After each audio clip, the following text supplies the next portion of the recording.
আসসালামু আলাইকুম। বাংলাদেশের রাজনীতিতে বিশেষ করে নির্বাচনী রাজনীতিতে ভারত ইস্যু সবসময় একটি বড় জায়গা দখল করে রাখে, আমরা সবাই জানি।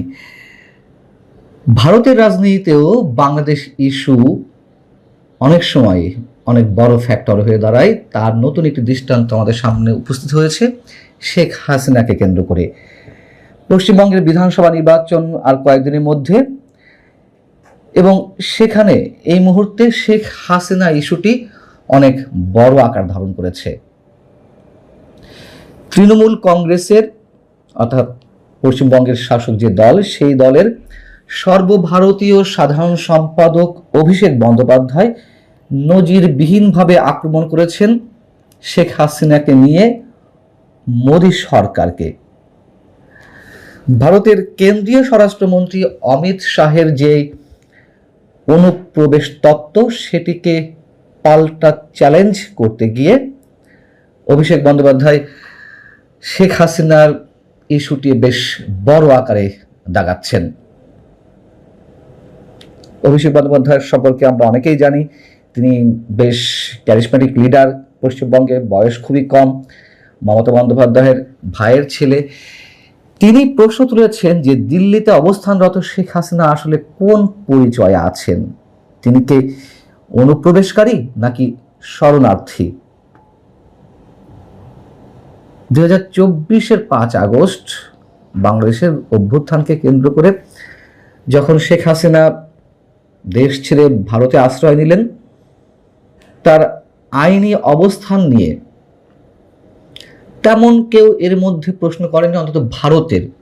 কখনো কখনো বিজেপির বিরোধিতা থেকে কেন্দ্রীয় সরকারের এই নীরবতাকে কেউ কেউ, বিশেষ করে মমতা বন্দ্যোপাধ্যায়ের মতন অনেকে, এটিকে রাজনৈতিক ইস্যু হিসেবে সামনে নিয়ে আসেন। এবং সেই জায়গা থেকেই অভিষেক বন্দ্যোপাধ্যায় বলছেন যে বিজেপি সবসময় অনুপ্রবেশ নিয়ে বড় কথা বলে, কিন্তু দিল্লিতে শেখ হাসিনা 1.5 বছর ধরে কি করছেন, ওনার স্ট্যাটাস কি, তিনি কি অনুপ্রবেশকারী নাকি শরণার্থী, মোদী সরকার কেন তাকে দিল্লিতে আশ্রয় দিয়ে রেখেছেন, ভারতের কেন্দ্রীয় স্বরাষ্ট্রমন্ত্রী অমিত শাহের উদ্দেশ্যে তিনি বলছেন যে শেখ হাসিনার স্ট্যাটাস কি, অমিত শাহ কি তার জবাব দিতে পারবেন? বিষয় হচ্ছে কি যে শেখ হাসিনা আসলে কোন স্ট্যাটাসে রয়েছেন, এটি অনেকের কাছেই প্রশ্ন।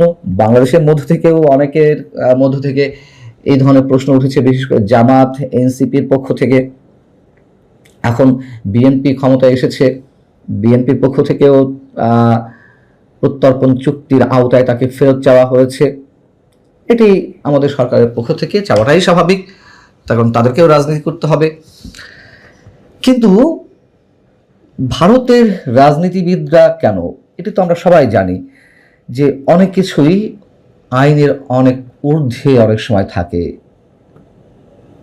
প্রত্যর্পণ চুক্তিতে বাংলাদেশ শেখ হাসিনাকে ফেরত চাইলেও ভারতের জন্য এখানে কূটনীতি বা পররাষ্ট্রনীতি অনেক বড় হয়ে দেখা দিয়েছে, এবং বিশ্ব রাজনীতিতেও অনেক সময় অনেক আইনের ঊর্ধ্বে কূটনীতি কিংবা পররাষ্ট্রনীতিটাই বড় হয়ে ওঠে। কোনো কোনো আইন সেখানে গৌণ হয়ে যায়।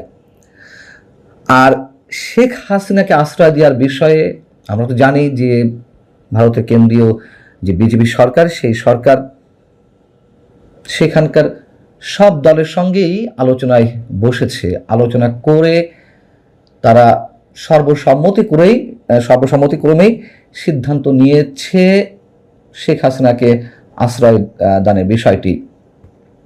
সেখানে সেই বিষয়টি এখন বিধানসভা নির্বাচন, পশ্চিমবঙ্গের বিধানসভা নির্বাচনে বড় একটি ইস্যু হয়ে উঠেছে।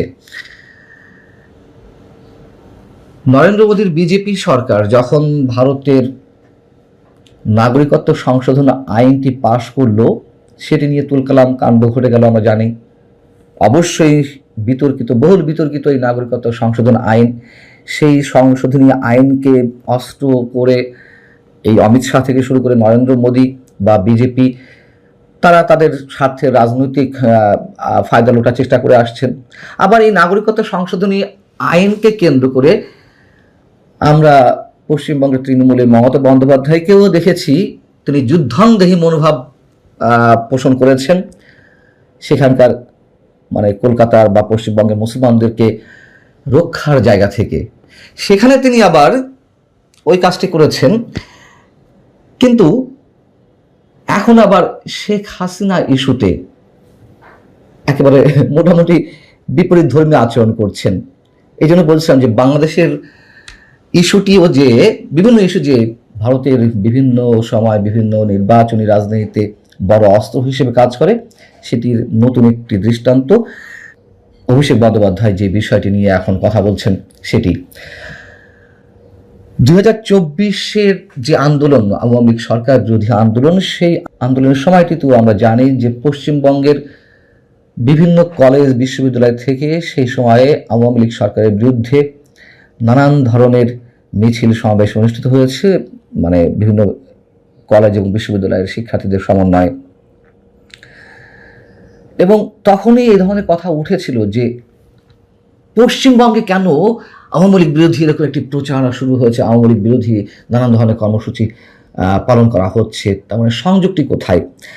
দেখুন, সংযুক্তি হচ্ছে এখানেই মমতা বন্দ্যোপাধ্যায়ের যে রাজনীতি, অনেকেই তার সাহসের প্রশংসা করেন, অনেকেই তার রাজনৈতিক দূরদর্শিতার প্রশংসা করেন,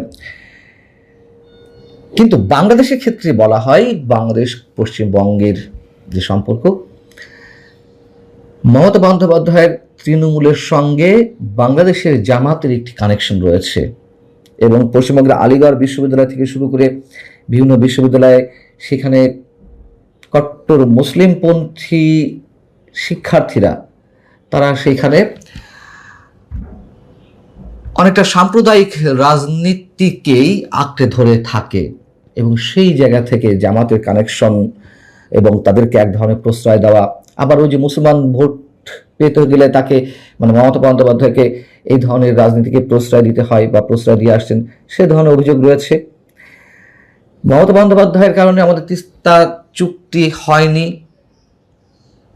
এটি তো ভারতের কেন্দ্রীয় সরকারই বরাবর বলে আসছে, সেটি কংগ্রেস সরকার হোক, মনমোহন সিংয়ের কিংবা বিজেপি সরকার হোক। যদিও আমি ব্যক্তিগতভাবে এটিকে সমর্থন করি না, কেন্দ্রীয় সরকার অবশ্যই সেভাবে আস্থায় নিয়ে এই চুক্তিটি বাস্তবায়ন করতে পারত। আমার তো মনে হয় যে ভারতের কেন্দ্রীয় সরকারই চায় না যে এই তিস্তা চুক্তিটি হোক, আমাদের পানি বন্টন চুক্তিটি হোক। সবসময় তারা মমতা বন্দ্যোপাধ্যায়ের ঘাড়ে বন্দুক রেখেই তারা এই চুক্তি থেকে দূরে থাকার চেষ্টা করছে। তবে বাস্তবতা এটিও যে মূল সমস্যাটি পশ্চিমবঙ্গ বা মমতা বন্দ্যোপাধ্যায়। এখন শেখ হাসিনাকে কেন্দ্র করে সেখানে রাজনীতি হচ্ছে, নির্বাচনী বৈতরণী পার হওয়ার অন্যতম একটি এজেন্ডা হিসেবে নেওয়া হয়েছে। এই কারণেই কথাগুলো বললাম যে পশ্চিমবঙ্গ যেটি আমাদের একেবারে সীমান্ত লাগোয়া, সেই পশ্চিমবঙ্গের যে বিধানসভা নির্বাচন হতে যাচ্ছে, সেই নির্বাচনটি কিন্তু বাংলাদেশের রাজনীতির অনেকাংশের সঙ্গে জড়িত। আমাদের অপেক্ষা থাকতে হবে আর কয়েকদিন, দেখা যাক সেখানে কি হয়। নিশ্চয়ই বিজেপি চেষ্টা করছে পশ্চিমবঙ্গকে দখলে নেওয়ার জন্য, আবার বিজেপিও নিশ্চয়ই হিন্দুত্ব মৌলবাদী দল, যেমন মমতা বন্দ্যোপাধ্যায় বাংলাদেশের মৌলবাদী রাজনীতির সঙ্গে একটা সম্পর্ক রেখে চলে, অর্থাৎ রাজনীতির স্বার্থে মৌলবাদিত্বের ঊর্ধ্বে কেউ নয়। ভালো থাকুন সবাই, আল্লাহ হাফিজ।